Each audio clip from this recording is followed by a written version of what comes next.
Rescue crews continue to work on the recovery effort in the Potomac. We want to know about the divers who are part of this crew. Absolutely critical work that they're doing on this investigation. We are joined now live by Brad Thavenet, who works as a corporate trainer for Dive Rescue International.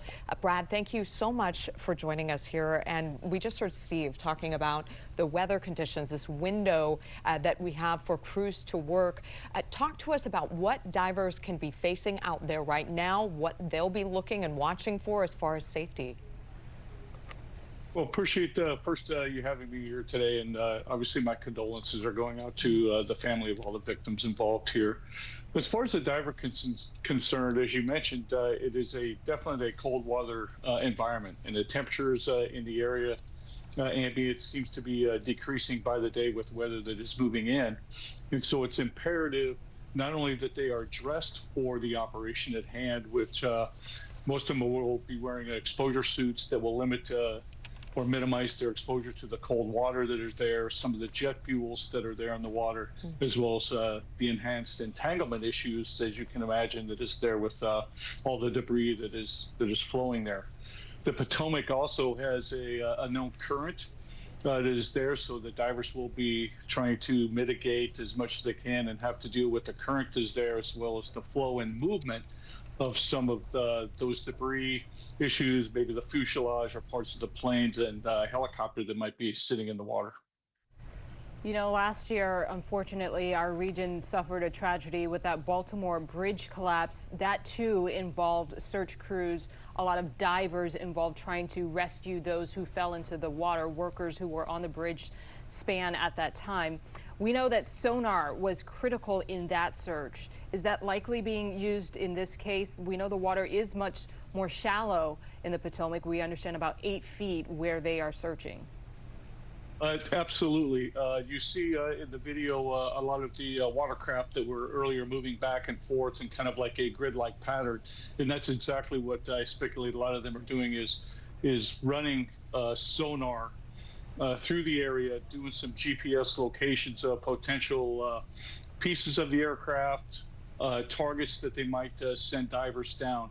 This allows, from a safety perspective, to minimize the time that the diver is actually in the water.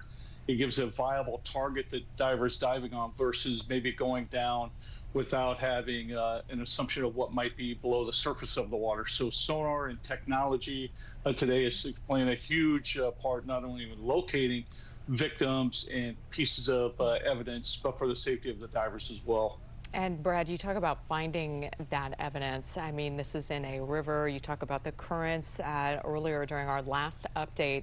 You know, we know this debris field is quite large. We know sites off the Potomac have now been closed to the public. This is an expansive, maybe even 5-mile area or more that some of this debris could have moved through. Brad, talk to us about how that large area could impact where and how divers are conducting their search today.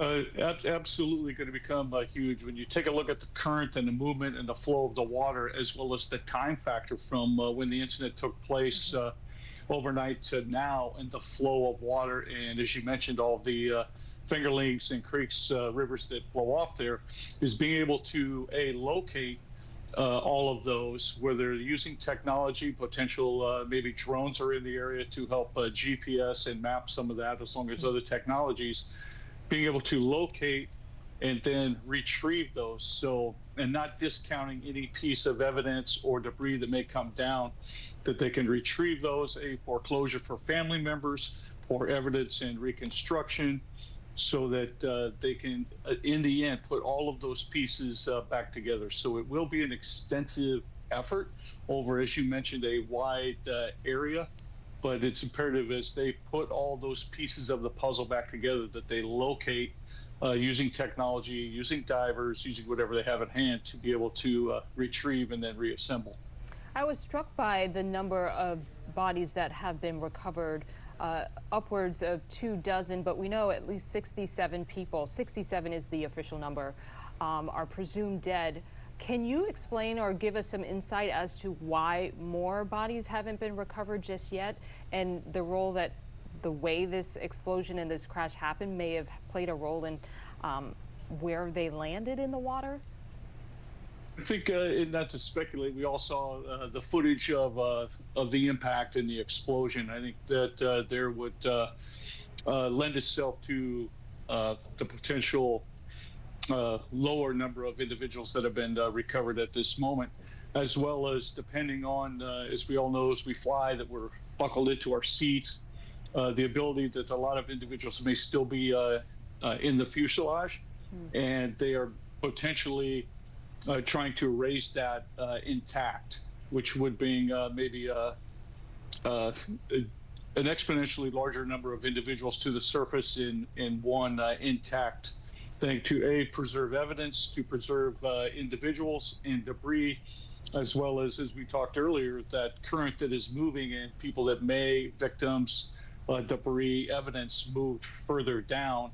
So as divers and other entities, first responders are working downstream in other areas that are there, they could be locating victims there as well. So I think it's a very collaborative effort for a mass casualty event, but I would think that there's probably a significant number of individuals that may be within a fuselage, and then one big way of how do we retrieve this intact and bring it to the surface.